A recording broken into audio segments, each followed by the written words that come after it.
Boa noite a todos, a paz do Senhor Jesus, sejam todos bem-vindos a mais uma transmissão. Que Deus abençoe a sua vida poderosamente, onde você estiver, que o Senhor possa ministrar de uma forma poderosa ao seu coração e falar com você nessa noite. Quero agradecer à irmã Gisele Lima, que se tornou membro aqui do canal. Seja bem-vinda à família Minuto com Deus. A irmã Gisele é uma colaboradora, né, já administra alguns grupos do WhatsApp e agora se tornou membro também. Eu quero agradecer, aproveitar para agradecer a todas as pessoas que compartilham as mensagens Minuto com Deus com os seus contatos. Nós somos um ministério independente, somos daqui de Belo Horizonte, Minas Gerais. Não existe uma grande igreja por trás do nosso ministério que sustente o nosso ministério. Então, todo o apoio que nós recebemos, ele vem das pessoas que, de uma forma voluntária, espontânea, ajudam a gente, compartilhando as mensagens. As pessoas criam grupos no WhatsApp, compartilham nas suas redes sociais. Então tudo isso, desde 2014, quando eu comecei a produzir mensagens aqui para as redes sociais, tudo isso faz com que o nosso ministério se sustente e seja tão proeminente e consiga fazer a diferença na vida de tantas pessoas. Obrigado, irmã Andréia Santos, pelo superchat, que Deus te abençoe. Eu oro por você e sua família. Irmã Andréia também está sempre nos apoiando aqui no superchat. E é uma forma também de você nos ajudar durante a transmissão. Aí no chat do YouTube aparece uma mensagem chamada superchat e você pode destacar o seu comentário, o seu pedido de oração, qualquer coisa que você queira comentar durante a nossa transmissão. Então você tem essa ferramenta. Eu peço que você que ainda não é inscrito no canal, que você se inscreva. No nome de Jesus, que você possa se inscrever, porque isso nos ajuda. Nós já somos 2 milhões de inscritos no YouTube. Lá no Instagram, nós somos 144 mil. Obrigado, irmã Magali Sassi. Deus abençoe a sua vida poderosamente, onde você estiver, você, a sua família. Obrigado pelo apoio de sempre. Os irmãos aí que estão acompanhando pelo Facebook também, eu quero agradecer a sua presença, pedir que você coloque o seu like, o seu pedido de oração. Eu leio depois os comentários, eu tenho esse costume de ler os comentários. E aqui no Instagram, deixa eu acenar para algumas pessoas aqui no Instagram também. Pessoas que nos acompanham carinhosamente, que acompanham as nossas postagens. Eu peço que você que está nos acompanhando, escreva o seu nome, o seu pedido de oração.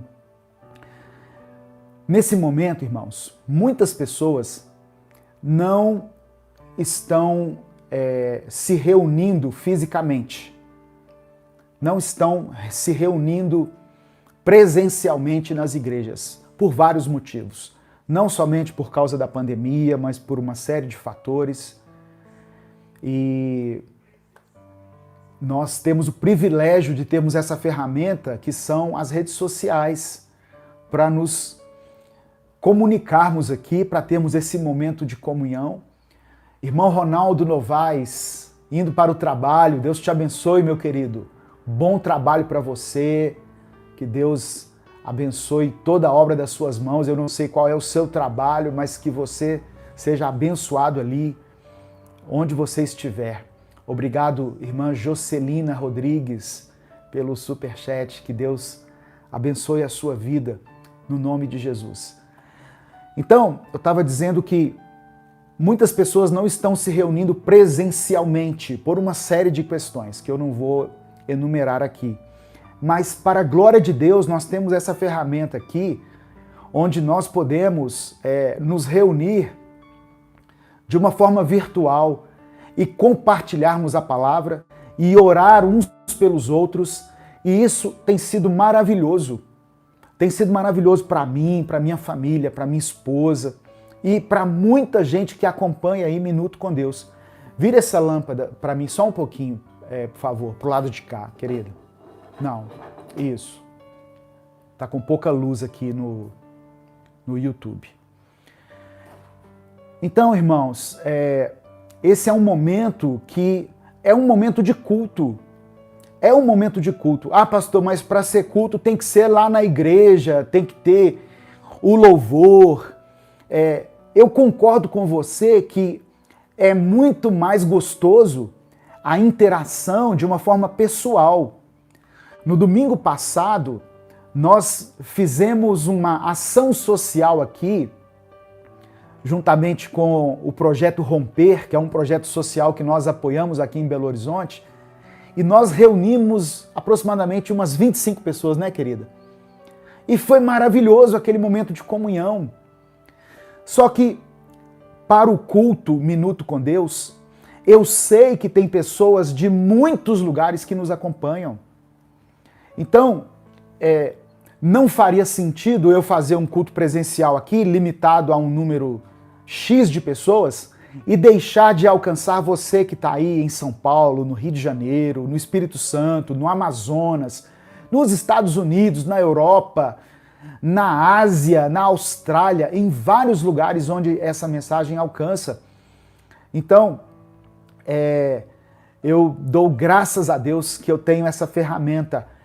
Eventualmente, esse ano, a gente pretende fazer alguns cultos, alguns eventos, e isso vai ser divulgado aqui.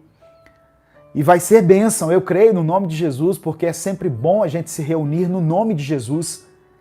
Mas, certamente, nós não vamos conseguir reunir 1.000 pessoas, 2.000 pessoas, como a gente tem a possibilidade de reunir aqui nas redes sociais. Então, agradeça a Deus por esse momento. Eu falei hoje lá no Instagram, se você tem a oportunidade de visitar uma igreja séria, que esteja próxima à sua casa, de servir a Deus numa comunidade, de se envolver com a obra de uma forma direta, faça isso. No nome de Jesus, você deve fazer isso. Isso traz vida para você. Isso ajuda você na sua vida espiritual. Mas mesmo assim, não deixe de acompanhar o nosso ministério. Eu tenho tentado aqui pregar a palavra de Deus. Eu tenho tentado levar a palavra de Deus de uma forma clara, objetiva, genuína, sem nenhum apelo, sem nenhum sensacionalismo. Então continue com a gente aqui, ó.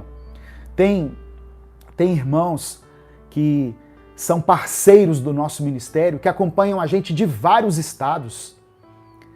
Só que eles sempre estão aqui nas transmissões, e eu dou total liberdade para eles. Olha, sirva a Deus aqui, pode ofertar, tenha liberdade de ofertar quanto você quiser, de entregar o seu dízimo, mas se tiver a oportunidade de estar aí numa igreja local, faça isso também.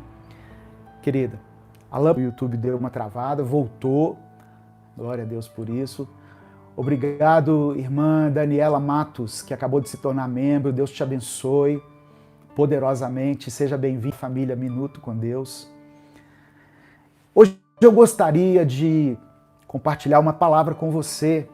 Você pode abrir a sua Bíblia no livro de Êxodo, capítulo 3. Capítulo 2, aliás. Eu vou começar no capítulo 2 e vou continuar a leitura no capítulo 3. Êxodo é o segundo livro da Bíblia. É o segundo livro da Bíblia, depois de Gênesis. Abra sua Bíblia. Irmão Maciel Feitosa, acabou de se tornar membro. Obrigado, meu querido irmão. A gente tem falado muito nessa questão de se tornar membro do canal aqui no YouTube, porque o YouTube está fazendo algumas mudanças e os canais que são relevantes, eles serão reconhecidos pelo número de membros que eles têm. Então vai ter assim alguns privilégios, algum tratamento diferenciado do YouTube para aqueles que possuem bastante membros. Por isso que a gente está tentando alcançar aí uma marca significativa, né, de membros para nos ajudar. Deixa eu fazer a leitura com você. Êxodo capítulo 2. O tema da mensagem de hoje é o poder de um clamor. O poder de um clamor. Eu quero iniciar com Êxodo capítulo 2, do verso 23 ao verso 25. Diz assim: muito tempo depois, morreu o rei do Egito. Os israelitas gemiam e clamavam debaixo da escravidão, e o seu clamor subiu até Deus.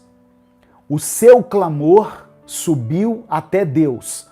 Os israelitas estavam sofrendo, gemendo debaixo de uma opressão, debaixo de uma escravidão, mas eles não deixaram de clamar ao Senhor. E o texto diz que o seu clamor subiu até Deus. Olha o Espírito Santo já falando ao seu coração aí. Verso 24. Ouviu Deus o lamento deles e lembrou-se da aliança que fizera com Abraão, Isaque e Jacó. Nós podemos clamar a Deus que Ele nos ouve. E Deus, Ele possui uma aliança conosco.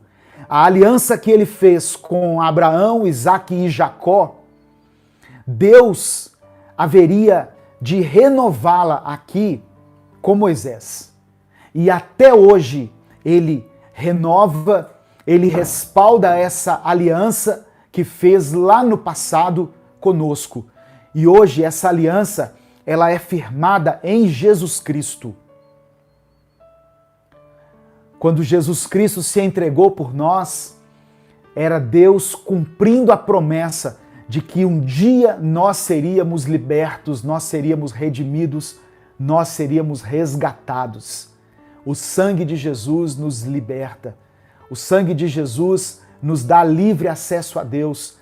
O sangue de Jesus nos livra das garras de Satanás. E o verso 25 diz assim: Deus olhou para os israelitas e viu qual era a situação deles. Aí agora eu vou ler a partir do capítulo 3, do verso 1 ao verso 12. Êxodo capítulo 3, do verso 1 ao verso 12. Eu já agradeci aqui o superchat da irmã Jocelina. Se eu não tiver agradecido, agradeço agora. Deus te abençoe, minha irmã, poderosamente, em nome de Jesus. Diz assim o texto, Êxodo capítulo 3, a partir do verso 1. Eu vou ler o texto e vou comentando aos pouquinhos aqui. Se você puder, abra a sua Bíblia. É importante você ter a sua Bíblia em mãos. E, se puder, marca ela aí, aquilo que Deus falar com você. Amém? Assim diz o texto. Moisés pastoreava o rebanho de seu sogro Jetro, que era sacerdote de Midian. Um dia, levou o rebanho para o outro lado do deserto e chegou a Horebe, o monte de Deus. A vida de Moisés pode ser dividida em 3 partes. 3 partes de 40 anos cada. A vida dele começa com um acontecimento que poderia até ter se tornado uma tragédia, quando a morte foi decretada pelos governantes do Egito. A população dos hebreus começou a crescer muito. E os governantes do Egito perceberam isso e disseram entre si: vamos matar todos os meninos que nascerem dos hebreus, porque eles estão se tornando fortes e numerosos, e eles podem se tornar uma ameaça para nós. E aí Faraó mandou matar todos os meninos. E nessa leva aí, nasceu Moisés. Só que a mãe de Moisés, ela escondeu Moisés por 3 meses. A mãe dele escondeu ele por 3 meses. E depois de 3 meses, ela colocou Moisés num cesto e colocou aquele cesto no meio do rio. Eu imagino que com muito pesar ela deva ter feito isso, e na esperança de que alguém encontrasse o menino. E Moisés estava ali boiando no rio, quando a filha de Faraó vê aquele cesto boiando e se aproxima. Ela pede que as suas criadas tragam o cesto até ela, e ela vê uma criança ali. Só que no meio das pessoas que presenciaram aquele evento ali, quando aquela filha de Faraó encontra com o bebê, estava a própria irmã de Moisés, Miriam, estava ali. E olha só como que Miriam foi usada por Deus naquele momento. Deus tinha um propósito na vida de Moisés que precisava se cumprir, por isso Moisés tinha que ser resguardado da morte. E Miriam, então, chega para a filha de Faraó e diz assim: olha, eu sei de alguém que pode cuidar desse menino para você. E ela diz: olha que maravilha, manda chamar então manda chamar essa pessoa. E Miriam então traz a própria mãe de Moisés. Então a filha de Faraó entregou o próprio Moisés, que havia sido abandonado no rio, para a mãe que havia abandonado ele. E Moisés é criado ali pela própria mãe, só que agora de uma forma oficial, sustentado, pelo governo do Egito. Então, veja o cuidado de Deus na vida de Moisés, preservando a vida dele, colocando ele ao lado da própria mãe, que por força das circunstâncias o havia abandonado. Ela não abandonou Moisés porque não queria criá-lo, mas porque temia que ele fosse descoberto e que ele fosse morto. Mas Deus age de uma forma maravilhosa na nossa vida quando ele tem um propósito. Presta atenção. Quando Deus tem um propósito, Deus faz de tudo para que esse propósito se cumpra. Ele é poderoso. Deus não opera num nível natural, mas num nível sobrenatural. Ele age da maneira que ele quiser. Ele coloca pessoas no nosso caminho da maneira que ele quiser. Amém? Receba essa palavra em nome de Jesus. Talvez você está aí passando por um problema e você não sabe como que isso será solucionado. Se você já fez tudo o que estava ao seu alcance, o que você precisa fazer agora é entregar esse problema nas mãos de Deus e dizer para ele: Senhor, o que estava no meu alcance eu fiz. Agora eu entrego essa situação em tuas mãos. Só isso, irmãos. E deixa Deus agir. Deixe que Deus opere segundo a vontade dele, de acordo com o que ele quiser fazer